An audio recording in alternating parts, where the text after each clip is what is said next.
Hello and welcome to the Foundations of Politics. I'm Dr. Harold Kildow and I'll be taking you through this course this semester. It's a short semester, it's only 8 weeks. But I thought since the first module is on the use of your mind and speech in politics, I would take a second and talk about language and words and so forth. I wanted to point out that Socrates, who was the first political philosopher in the history of political philosophy, made much of the importance of defining words, since he saw that what one person might have in mind with the word might not be the same as another person hearing those things, so that needs to be straightened out at the beginning. Now, in the modern era, John Locke also made much of this. He's got about a quarter of his major work concerning the human understanding on language. So, as we see with Orwell, language has a lot to do with our political situation and how we can go forward and how it's corrupted through corrupt language and so forth. So we might want to start with just the title of the course, Foundations of Politics. Now, what does it mean that there are foundations to politics? That's a metaphor from building construction, right? A foundation is the basis of something, but to call it a foundation might suggest that politics in the city are made things, built like a building. Now, if this were the case, this would be to side with the moderns, particularly John Locke and our founders, who say that we have our rights by nature and that we create governments to protect them. In other words, the city and government and politics are artifacts. They're man-made things.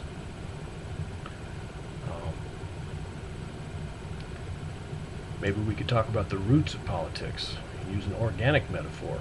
And that would be to agree with Aristotle, who says that man is by nature a political animal, and that the city is also by nature or natural.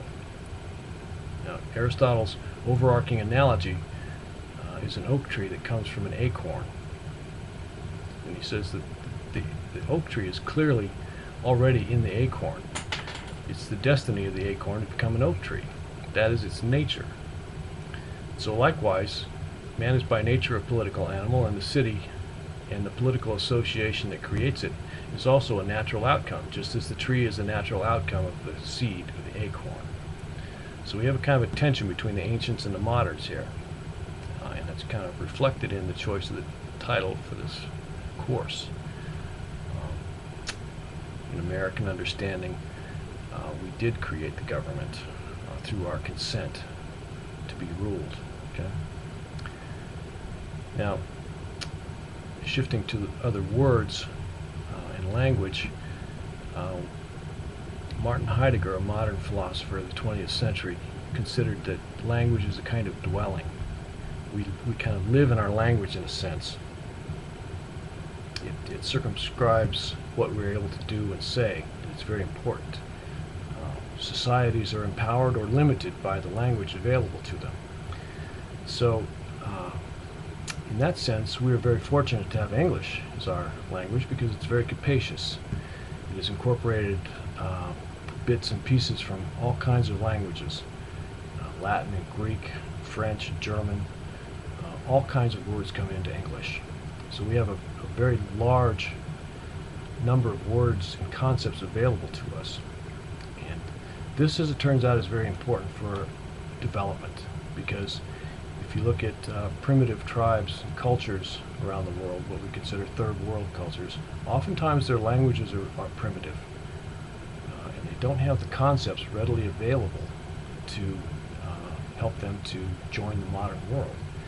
So that is a sense in which language is extremely important for the political aspects of our life together. Now,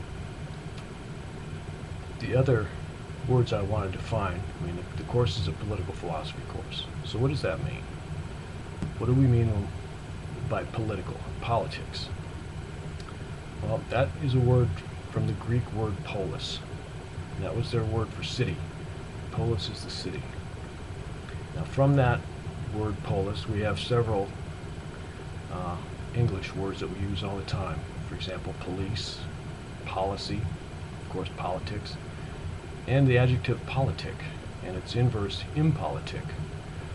Um, impolitic would mean unwise or impractical or not expedient. So there's this connotation of wisdom in a politic action or policy. And it kind of leads us to the philosophy part of this, because philosophy is from two Greek words that are put together, philos and sophia. Philos is love, a type of love. Sophia is wisdom. So philosophy, in the Greek meaning and in the English meaning, the word, we take it straight from the Greek, is a love of wisdom. It's the search for wisdom. So that political philosophy is the search for wisdom or truth concerning political things, about what the best way of life is, how best to organize ourselves politically, because we really have no choice about living together. This is our nature as created by God. We're social beings. We desire to be with other people. We can't, no man is an island, so they say. And so we are like Aristotle's acorn and oak tree, we are destined to live together in cities.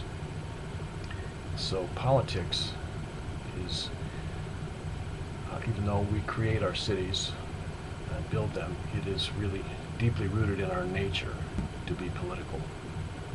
So there's a bit of truth in Aristotle's notion that we are political animals, as well as the modern understanding that we make governments and we make the city to suit ourselves. So anyway, those are some thoughts for you as you go into this unit on mind and speech and politics. I hope you enjoy this module and the rest of the course, and I'll be available for your feedback and to talk to you. You know, we have a chat feature on here. You can send me emails, and I have my phone number there if you want to call me. I'm more than happy to interact with you and answer questions if there's things that are not clear in the materials. All right, so good luck with the course, and I look forward to interacting with you.